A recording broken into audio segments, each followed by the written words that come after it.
Hey, good morning, everybody. Now, it may not be so much in the news and headlines at the moment, but the conflict in Ukraine is continuing and it's going on. And while we do see a couple of headlines in the Western media, they're still saying, oh, Putin is being humiliated, Ukraine is winning, etc., etc. The reality on the ground is completely different.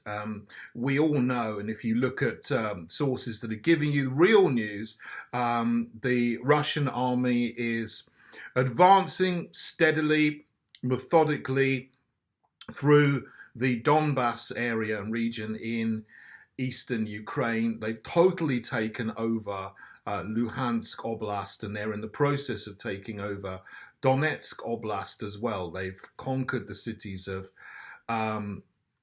Severodonetsk and Lysychansk, and they're on their way to Kramatorsk and Slavyansk, which is a little bit further in, but those are the last two major cities left in the Donbas region to take. And when they've taken them, they'll do some kind of mopping up operation to take the rest of Donetsk Oblast, and then that phase of the conflict, or the special operation as they call it in Russia, will be finished.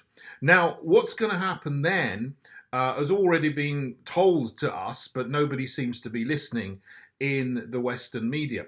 Last week, the president of Serbia, Vučić, Serbia is a friendly country to Russia, unlike most of the countries, the rest of the countries in Western Europe have been designated as unfriendly countries. But what he said, Vučić, the president of Serbia, he said that when Russia has finished their special operation, this phase, to take over the Donbas area, which is what they said they wanted to do anyway, to stop ethnic Russians being shelled and bombed and killed, which is what's been happening over the last 8 years. Even the Western media said that was happening until February this year. But when that's over, what will happen is that Putin will make an offer, a peace offer, and he'll say something like, we'll keep this land, we'll keep this area, all the territories that we've taken over, the Donbas, the corridor to Crimea,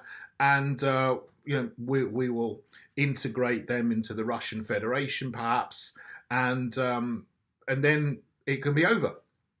Now, of course, if he says that, Zelensky, the puppet of Victoria Nuland in the State Department in Washington, and Oleg Kolomoisky, the Ukrainian Jewish Cypriot oligarch that funds him and funds a lot of the corrupt businesses in Ukraine, will say no.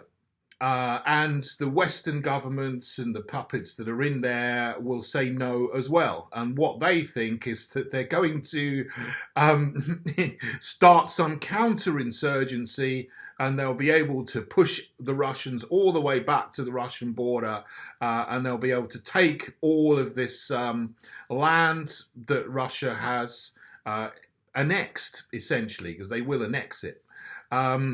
So Putin will make an offer, the West will say no. Vučić then said, who said this last week, if the West does not accept the offer that Putin's going to make, then all hell will break loose. Now, let's be clear, this is not Putin or Lavrov or Sergei Shoigu or anyone in Moscow has said that. This is the president of Serbia. But, there's obviously links between Russia and Serbia, historic, cultural, etc., political. So it can be taken as this is what's likely to happen, and an indication of where we go next. Now, what would be sensible to do at this point is for the West to say, right, well, we'll sit down and we will negotiate, talk about it, and then perhaps accept this offer if it is made. Russia keeps the area of Ukraine where there are Russian-speaking people, and the rest of Ukraine will be neutral. It won't join NATO, but it'll be a buffer between Russia and NATO and the West.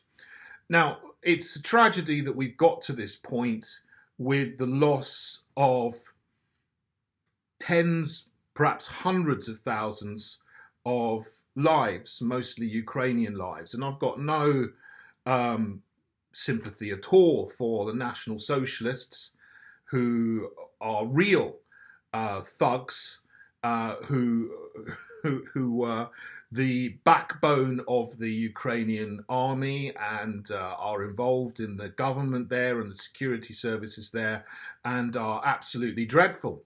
But what is a great tragedy is ordinary young men who want really nothing to do with war or fighting, but are being forced to go to the front line, because now ordinary people are being conscripted from the west of Ukraine who've got nothing to do with the east of Ukraine. They're being sent there and they're dying in hundreds or thousands every day. That is a terrible, terrible tragedy, and that's the reality of the situation. You've got something now equivalent to 1916, 1917 in Belgium happening in the Donbas, where people who are conscripted, the government doesn't care about them whatsoever, is sending them to die in their thousands, perhaps their millions if this carries on and on and on. And some people want this to be a war of attrition that just carries on forever, because that will benefit the military-industrial complex. And there are some people who are so crazy, they think that they can win a war against Russia in eastern Ukraine. And, for example, at the moment in the UK, there's a leadership contest for the next leader of the fake Conservative Party, and whoever wins that is going to be the Prime Minister. And all of the candidates say that the policy about Ukraine is good. They would not sit down to talk and discuss anything with Putin, even if he made a peace offer. And 2 or 3 of them are very, very bellicose and saying, we will win the war against Putin. Well, no, you won't. So the best thing to do is to stop this and don't fight to the last Ukrainian, because it's easy to sit in London and make some pronouncements and get some headlines from the favourable mainstream media, who also are pumping up an endless war and that narrative. But to actually be sensible and think, look, the best thing to do is sit down and stop the loss of lives here and make an end to this and get back to normal relations with Russia. End the sanctions, because the sanctions are going to hurt the Western nations far more than they're hurting Russia, because Russia has enough gas, it has enough oil, it has enough food, it has enough minerals, it has enough manufacturing capacity to essentially be autarkic.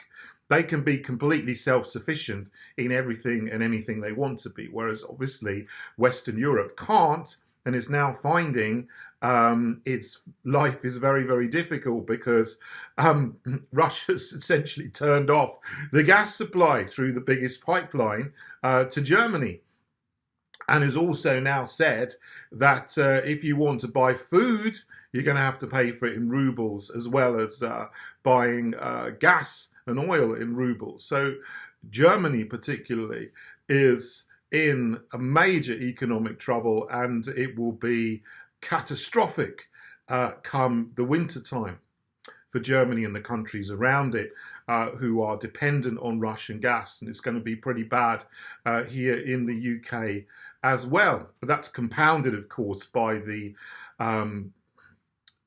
insane drive for net zero carbon emissions, which is causing all kinds of problems all across the board and all across the economy. This adherence to this ridiculously destructive ideology.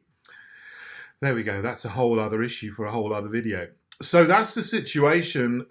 It's coming to a crunch point. Now, it's going to take another month or so for Russia to finish their operation in the Donbas. They're still pushing through highly fortified areas at the moment that have defenses have been built up in the Donbas for 8 years or so, but they're getting through them slowly, village by village, town by town, and it's inevitable, it's inexorable that they're going to get through all of these Ukrainian defenses, because the number of the manpower in the Ukrainian army is being depleted every day. As I say, it's a tragedy. It's not a tragedy that the National Socialists are being killed, but it's a tragedy that Ukrainian men, young boys, 19, 20, 21, 22 years old, are dying by their hundreds every day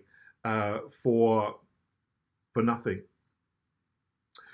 So my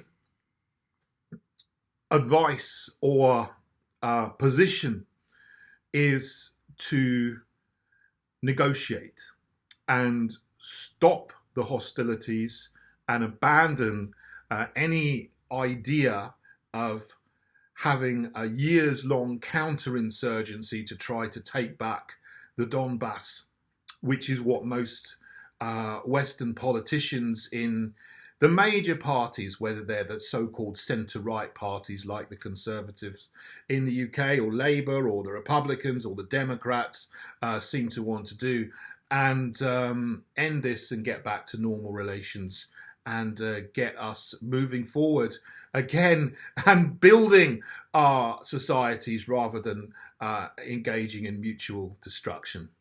I think that's all I have to say. Thanks for listening, everyone.